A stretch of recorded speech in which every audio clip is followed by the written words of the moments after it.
Hello, everyone. Welcome back to Docents Digitalis TV. In today's video, we're going to learn how to tell time in English correctly. Being able to ask for and tell the time is a basic yet essential skill for effective communication. We'll go over the key phrases and vocabulary you need, as well as some common mistakes to avoid. So, let's get started and master telling time in English. To start, let's review how to say the hours and minutes. When it's a full hour, simply say the number followed by a clock. For example, it's 3 o'clock or it's 10 o'clock. If you want to include the minutes, say the hour first, followed by the number of minutes. For example, it's 4:15 or it's 7:30. Remember, in English we say the minutes first, then the hour. When the minute hand is between 1 and 30, use past to describe the time. For example, it's 10 past 3. Meaning 3:10, or it's 25 past 4, meaning 4:25.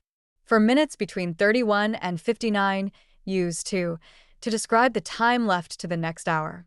For example, it's 20 to 6, meaning 5:40, or it's 10 to 8, meaning 7:50. These phrases are very common and make your English sound more natural. There are special phrases for 15 and 30 minutes. For example, it's 5:30, means it's 5:30. Use quarter past for 15 minutes after the hour, like it's 2:15, meaning 2:15. For 45 minutes, use quarter to the next hour. For example, it's 8:45, means it's 8:45. These expressions are used frequently in both formal and informal settings. English uses AM and PM to distinguish between morning and afternoon/evening times. AM is for the time between midnight and noon, and PM is for the time between noon and midnight. For example, 7 a.m. is in the morning, while 7 p.m. is in the evening.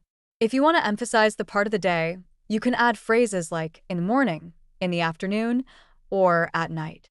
For example, it's 10 o'clock in the morning, or it's 8 o'clock at night. If you want to ask someone for the time, use the question, "What time is it?" Or, "Do you have a time?" For example, "Excuse me, what time is it?" This is a polite way to find out the current time. You can also ask more specific questions like, "What time does the meeting start?" Or, "What time is dinner?" One common mistake is to confuse it's 2:15 with it's 15 past 2. Make sure to put the minutes first when using expressions like past or to. Another mistake is forgetting to use AM or PM when needed, especially when referring to schedules or events. For example, saying, "Let's meet at 7," without specifying AM or PM can cause confusion. Always try to clarify if it's in the morning or evening. Let's go through some practice examples. How would you say 3:30? That's right. It's 3:30. What about 11:45? Correct. You would say, it's 11:45. Now try 7:20. That would be, it's 20 past 7. Practice these expressions until they feel natural and try using them in your everyday conversations. When telling time in English, consistency and clarity are key. Choose whether you want to use the past and to method or just say the hour and minutes. For example, instead of it's 4:50, you can say it's 10 to 5. Both are correct.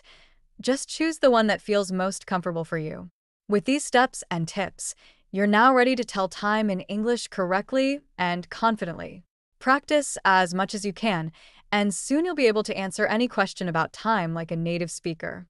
If you found this video helpful, don't forget to like, share, and subscribe to Docents Digitalis TV for more practical English lessons. Thank you so much for watching, and I'll see you in the next video. Keep practicing, and happy learning!